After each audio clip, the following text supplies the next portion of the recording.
ನನ್ನ ಮನವಿ ಏನು ಅಂದ್ರೆ ಸಿಎಂ ಸರ್ ದಯವಿಟ್ಟು ಖುದ್ದಾಗಿ ನೀವೇ ಬಂದು ನಮ್ಮ ಮನವಿನ ಆಲೈಸಬೇಕು. ಇಲ್ಲಿ ಕೇವಲ ಬರೀ ಬೆರಳೆಣಿಕೆ ಎಷ್ಟು ಜನ ಇದ್ದಾರೆ ಅಂತ ಅಲ್ಲ, ಲೈವ್ ಆಗಿ ಏನಾದರೂ ಒಂದು ಪೋಲ್ ಏನಾದರೂ ಮಾಡಿ ಎಲ್ಲರ ಅಭಿಪ್ರಾಯ ತಗೊಂಡೇ ನೀವು ಮಾಡಿ. ಮೆಜಾರಿಟಿ ಏನು ಬರುತ್ತೆ out of 100 there will be 95% ಪೀಪಲ್ಗೆ ಇದರಲ್ಲಿ ತುಂಬಾ ಗೊಂದಲ ಇದೆ. ವಿದ್ಯಾರ್ಥಿಗಳಿಗಿಂತ ಮುಖ್ಯನಾ ಈ ಪರೀಕ್ಷೆ?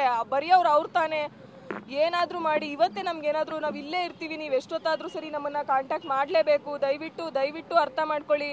ಜನನಾಯಕ ಆಗಿರೋ ನಮ್ಮ ವಿಷಯದಲ್ಲಿ ಮಾತ್ರ ಯಾಕೆ ನೀವು ಈ ಥರ ಮಾಡ್ತಿದ್ದೀರಾ? ನಿಮಗೆ ಗೊತ್ತಾಗ್ತಿದ್ಯಾ ನಾವಿಲ್ಲಿ ಏನು ಮಾಡ್ತಿದ್ದೀವಿ ಅಂತ? ಅದನ್ನಾದರೂ ತಿಳ್ಕೊಳ್ಳೋಕ್ಕೆ ದಯವಿಟ್ಟು ಬನ್ನಿ. ಅದನ್ನೇ ಕೇಳೋದು. ಎಷ್ಟೊತ್ತಾದರೂ ಸರಿ ನಾವು ಇಲ್ಲೇ ಇರ್ತೀವಿ, ಟಿಲ್ ಎಕ್ಸಾಮ್ ಬರೆಯೋಕೆ ಹೋಗೋವರೆಗೂ ಇಲ್ಲೇ ಇರ್ತೀವಿ.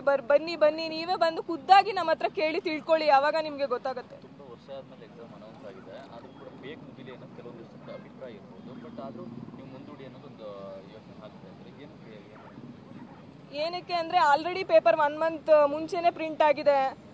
ಈಗಲೇ ಇಷ್ಟೊಂದು ಟ್ರಾನ್ಸ್ಪರೆನ್ಸಿ ಕಾಣಿಸ್ತಾ ಇಲ್ಲ ನಮಗೆ. ಇಷ್ಟೊಂದು ಗೊಂದಲದಿಂದ ಎಕ್ಸಾಮ್ ಬರೆದು ಮತ್ತೆ ಏನೋ ಆಯಿತು ಈ PSI ಥರ ಇನ್ನೊಂದ್ಸರಿ ಎಕ್ಸಾಮ್ ಮಾಡ್ತೀವಿ ಅಂದರೆ ನಮ್ಗೆ ಅಷ್ಟೊಂದು ಎನರ್ಜಿ ಇರಲ್ಲ. ಏನೇ ಇದ್ರೂ ಇವಾಗಲೇ ಒಂದಷ್ಟು ಕಾಲಾವಕಾಶ ಕೊಟ್ಟು ಟ್ರಾನ್ಸ್ಪರೆಂಟ್ ಆಗಿ ಇಲ್ಲ ನಾವು ನ್ಯೂ ಪೇಪರ್ ಮಾಡ್ತೀವಿ ಈ ಥರ ಹೇಳಿ. ನಾವೀಗ ಆಲ್ರೆಡಿ ಇದನ್ನೆಲ್ಲ PSI 545 ಕೇಸಲ್ಲಿ ನೋಡಿದ್ದೀವಿ, ಇದೇನೋ ಹೊಸದಲ್ಲ. ಮತ್ತೆ ಆ ಥರ ಆದರೆ ನಮ್ಗೆ ಅಷ್ಟೊಂದು ಎನರ್ಜಿನೂ ಇರಲ್ಲ. ಈಗ ಹೆಂಗೋ ಕಷ್ಟಪಟ್ಟು ಓದಿರ್ತೀವಿ, ಮತ್ತೆ ಏನೋ ಆಗುತ್ತೆ. 1 ಮಂತ್ ಮುಂಚೆನೇ ಅದು ಅವ್ರ ರೂಲ್ಸ್ ಪ್ರಕಾರನೇ ಇಲ್ಲ, ವಿತಿನ್ 1 ವೀಕ್ ಅಥವಾ 5 ಡೇಸಲ್ಲಿ ಪೇಪರ್ ಮಾಡ್ತಾರೆ. ಆಮೇಲೆ ಇದು ಪಬ್ಲಿಕ್ ಮೀಡಿಯಾಸಲ್ಲೆಲ್ಲ ಬರ್ತಾ ಇದೆ, ಲೈಕ್ ನ್ಯೂಸ್ ಪೇಪರಲ್ಲೇ ಡಿಸ್ಪ್ಯಾಚ್ ಬರ್ತಾ ಇದೆ, ನಾವು ಡಿಸ್ಪ್ಯಾಚ್ ಮಾಡ್ತಿದ್ದೀವಿ. ಅದೆಲ್ಲ ಪರೀಕ್ಷೆ ಅಂದರೆ ತುಂಬ ಗೌಪ್ಯತೆನ ಕಾಪಾಡ್ಕೋಬೇಕು. ಇದುವರೆಗೂ ಯಾವುದೇ ಎಕ್ಸಾಮಲ್ಲೂ KPSC ಇಂದ ಯಾವುದೇ ಪತ್ರಿಕಾ ಪ್ರಕಟಣೆಗಳು ಬಂದಿಲ್ಲ. ನೀವು ತಲೆ ಕೆಡ್ಸ್ಕೋಬೇಡಿ, ಎಕ್ಸಾಮ್ ಬರೀರಿ. ಈ ಒಂದು ಎಕ್ಸಾಮ್ಗೆ ಮಾತ್ರ ಪ್ರತಿದಿನಾನೂ ಒಂದು ನೋಟಿಸ್ನ ಕೊಡ್ತಾ ಇದ್ದಾರೆ. ಏನರ್ಥ ಅದು?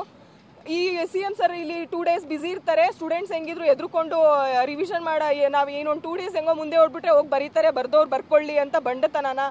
ದಯವಿಟ್ಟು ಸರ್ ನಾವು ನಮ್ಮ ಹತ್ರ ಬನ್ನಿ, ನೀವು ಡೈರೆಕ್ಟಾಗಿ ನಮ್ಮ ಪ್ರಾಬ್ಲಮ್ಸ್ ಏನು ಅಂತ ಕೇಳ್ಕೊಳ್ಳಿ. ನಮ್ಗಿರೋದು ಒಂದೇ ಆಶಾಭಾವನೆ, ನೀವು ಬೇರೆ ಇನ್ಯಾರ ಮೇಲೂ ನಮ್ಗೆ ನಂಬಿಕೆ ಇಲ್ಲ. ದಯವಿಟ್ಟು ಬರಬೇಕು, ಇದನ್ನೆಲ್ಲ ಕೇಳಬೇಕು. ನೀವಲ್ದೆ ನಮಗೆ ಇಲ್ಲ ಅಂದರೆ ಏನು ಮಾಡ್ಕೋಬೇಕು ನಾವೆಲ್ಲ ಅಂತ ಹೇಳ್ಬಿಡಿ. ಹಂಗೆ ಇಲ್ಲೇ ಏನಾದರೂ ಕಳಿಸಿ ನಮಗೆ ವಿಷ ಕುಟ್ಕೊಂಡು ಇಲ್ಲೇ ಹೋಗ್ತೀವಿ. ಇನ್ನೇನು ಇಷ್ಟು ವರ್ಷ ನಾವು ಇದಕ್ಕೋಸ್ಕರ ಕಷ್ಟಪಟ್ಟು ಈ ಥರ ಗೊಂದಲದಲ್ಲಿ ನಾವು ಎಕ್ಸಾಮ್ ಬರೀಬೇಕು ಅಂತ ಅಂದರೆ ಹೆಂಗೆ? ಈಗ ಆಲ್ರೆಡಿ ನಾವು ಎಕ್ಸ್ಪೀರಿಯನ್ಸ್ ಆಗಿದೆ 545 ಕೇಸ್. ಎಷ್ಟೊಂದು ಇದೇನು ಫಸ್ಟ್ ಅಲ್ಲ, ಬಟ್ ಮುಂಚೆನೇ ಇಷ್ಟೊಂದು ಪ್ರಾಬ್ಲಮ್ ಆಗ್ತಿರೋದು ಈ ಎಕ್ಸಾಮ್ಗೆ. ಇದುವರೆಗೂ ಯಾವಾಗಲೂ KPSC 15 ಡೇಸ್ ಮುಂಚೆ ಆಲ್ ಟಿಕೆಟ್ಸ್ ಬಿಡ್ತಾ ಇರಲಿಲ್ಲ. 1 ವೀಕ್ ಮುಂಚೆ, 5 ಡೇಸ್ 7 ಡೇಸ್ ಮುಂಚೆ ಬಿಡ್ತಾ ಇದ್ರು. ಈ ಸರಿ ಮಾತ್ರ ಪೋಸ್ಟ್ಪೋನ್ ಆಗಲ್ಲ ಅಂತ ವಿದ್ಯಾರ್ಥಿಗಳ ಮನಸ್ಸಲ್ಲಿ ಬೇಕು ಅಂತ ಟ್ರೇಸ್ ಮಾಡಬೇಕು ಅಂತಾನೆ ಇಲ್ಲ ನಾವು ಮಾಡ್ತೀವಿ, ಇಲ್ಲ ನಾವು ಡೌನ್ಲೋಡ್ ಮಾಡ್ಕೊಳ್ಳಿ, ಇಲ್ಲ ನಾವು ಅದನ್ನೇ ಯಾಕೆ ಸ್ಟ್ರೆಸ್ ಮಾಡಿ ಹೇಳ್ತಾ ಇದೆ? ಏನು ಡಿಫ್ರೆನ್ಸ್ ಆಗುತ್ತೆ? ನೀವು 1 ಮಂತ್ ಬಿಫೋರ್ ಎಕ್ಸಾಮ್ ಮಾಡಿ, 1 ಮಂತ್ ಆಫ್ಟರ್ ಎಕ್ಸಾಮ್ ಮಾಡಿದ್ರು ನಿಮಗೆ KPSC ಕೆಲಸ ಏನು? ಒಳ್ಳೆ ದಕ್ಷ ಲೈಕ್ ಯಾರು ಟ್ಯಾಲೆಂಟ್ ಇದ್ದಾರೆ ಅವ್ರನ್ನ ಸೆಲೆಕ್ಟ್ ಮಾಡಿ ಕೊಡಬೇಕು. 1 ಮಂತ್ ಮುಂಚೆ ಮಾಡಿದ್ರು ಅಷ್ಟೇ, 1 ಮಂತ್ ಆದಮೇಲೂ ಅಷ್ಟೇ. ಯಾರು ಚೆನ್ನಾಗಿ ಓದಿರ್ತಾರೆ, ಯಾರು ಅಂಬಲ್ ಇರ್ತಾರೆ, ಯಾರು ಅವರೇ ಸೆಲೆಕ್ಟ್ ಆಗಲಿ, ನಾವೇ ಆಗಬೇಕಂತ ನಾವೇನು ಹೇಳ್ತಾ ಇಲ್ಲ. ನಮಗೆ ನೀವು ಪೇಪರ್ ಕೊಡಿ ಅಂತ ಬೇರೆಯವ್ರ ಥರ ಕಳ್ಳ ಮಾರ್ಗ ಇನ್ನೊಂದು ಮಾರ್ಗದಿಂದ ಕೇಳ್ತಾ ಇಲ್ಲ.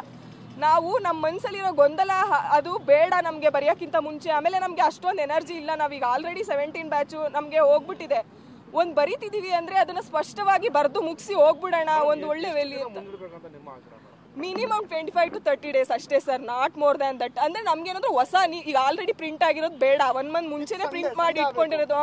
ಸಂಡೇ ಆಮೇಲೆ ಯಾವ ಎಕ್ಸಾಮ್ಗೂ ತೊಂದರೆ ಆಗದೆ ಇರೋ ಥರ ಇವ್ರಿಗೆ ಇಷ್ಟ ಬಂದಂಗೆ ಮಾಡಬಾರ್ದು, ಯಾರಿಗೂ ತೊಂದರೆ ಆಗದೆ ಇರ್ತಾರೆ ಅವ್ರು ಮಾಡಲಿ. ಆದರೆ ನಮ್ಗೆ ಈಗ ಆಲ್ರೆಡಿ ಅವ್ರು ಪ್ರಿಂಟ್ ಮಾಡಿ ಇಟ್ಕೊಂಡಿರೋ ಪೇಪರ್ ಬೇಡ, ಹೊಸ್ದಾಗಿ ಮಾಡಲಿ ಅಷ್ಟೇ, ಇನ್ನೇನು ಇಲ್ಲ ನಮ್ಮದು ಜೊತೆ.